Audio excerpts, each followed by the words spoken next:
I'm Joe Catalano with an AM Quincy news update for Tuesday, February 27th. An armed robbery at a Quincy store last night is under investigation. Police say the New Smoke Shop on Copeland Street in West Quincy was robbed just before 10 p.m. Police say a masked man pulled a machete on the clerk, stole about $150 in cash, and fled on foot. Suspect only described as a male about 5'6", wearing a face mask.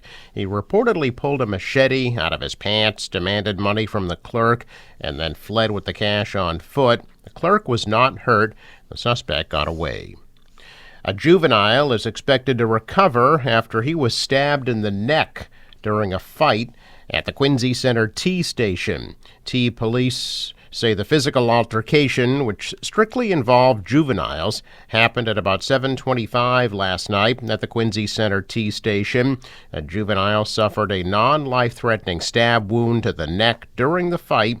A friend of the stabbing victim said the altercation happened in the parking lot for the T station.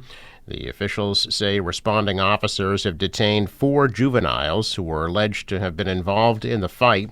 Investigators focused their attention on a Volkswagen SUV and an MBTA bus. The SUV that was being investigated by police was towed away from the parking lot late last night. T police are investigating the facts and circumstances surrounding the incident.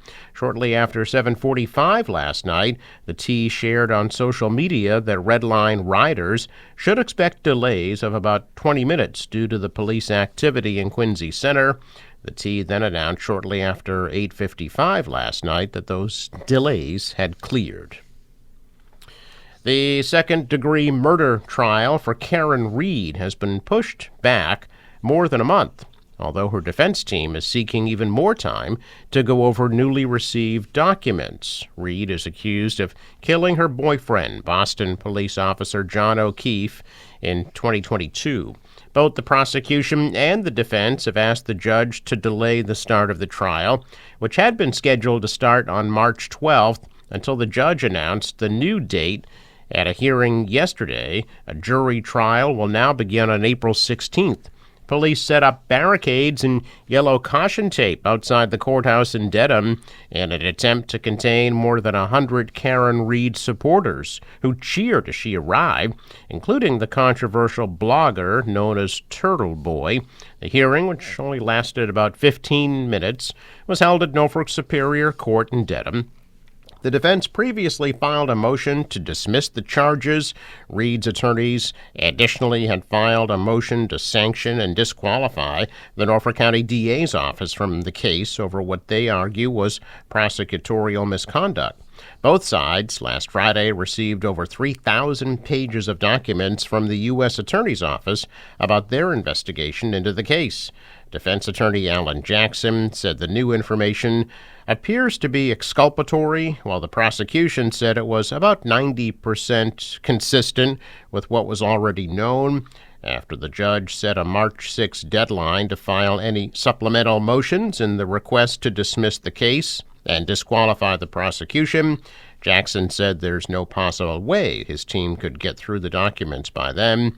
Jackson added an April 16th trial date is probably not realistic.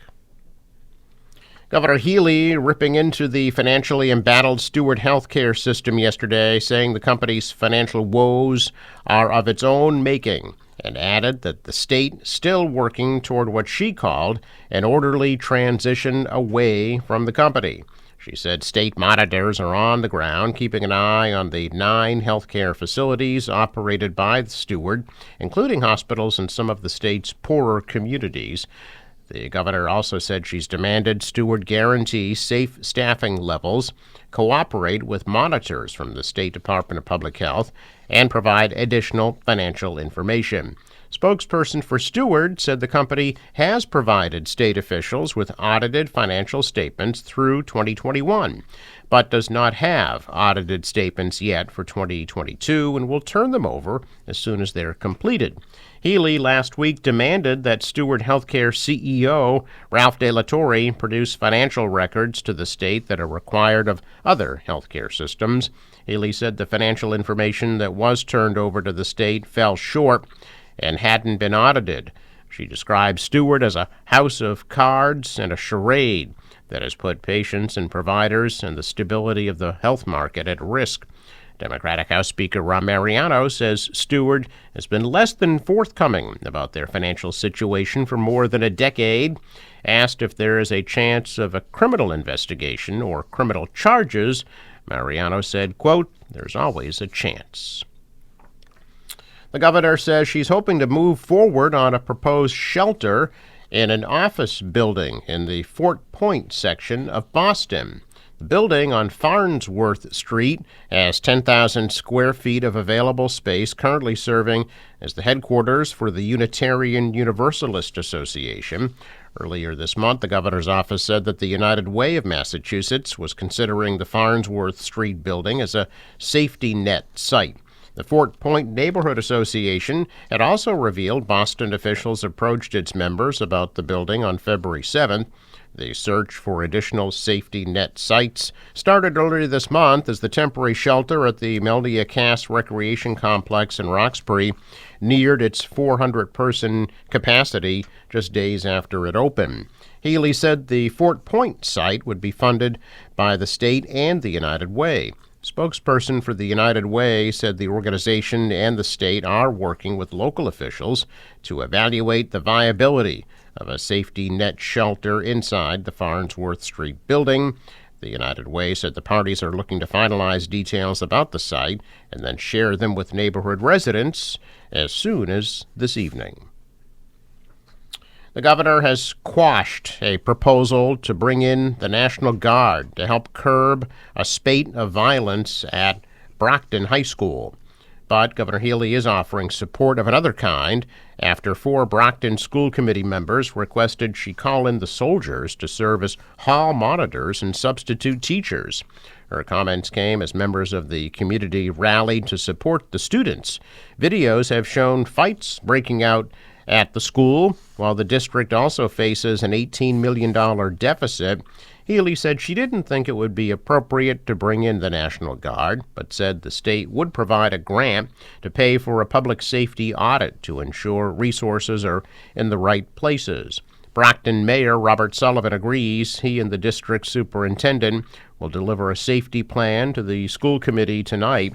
As the students and staff returned to class yesterday after February break, members of the Brockton school community were there to show their support. Community members held a community standout outside Brockton High School.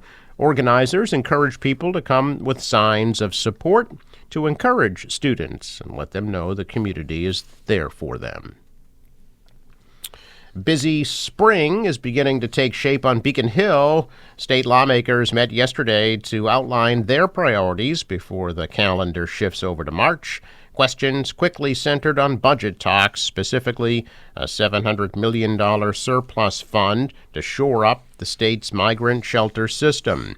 Also coming up during the leadership press conference was Steward Health Care's tenuous financial situation and its unwillingness to release certain numbers to the state.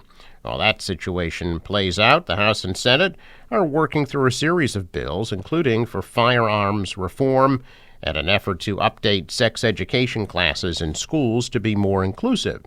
The Healthy Youth Act has passed out of the Senate during previous sessions and is poised to do the same this week, but has struggled to make it through the House each time. Check of business news this morning. Stocks pulled back yesterday. The Dow was down 62, the Nasdaq dropped 20, and the S&P fell 19. Asian stocks are mixed. The dollar and the euro are down, oil at $77 a barrel. In sports, the Seattle Kraken beat the Bruins 4-3 in a shootout last night out on the West Coast. Tonight, the Celtics host the Sixers at 7:30. The National Weather Service forecast. For today, partly cloudy and mild at the high 59 degrees. Rain moves in tonight, low of 26. Rainy, windy day tomorrow, the high of 58 degrees.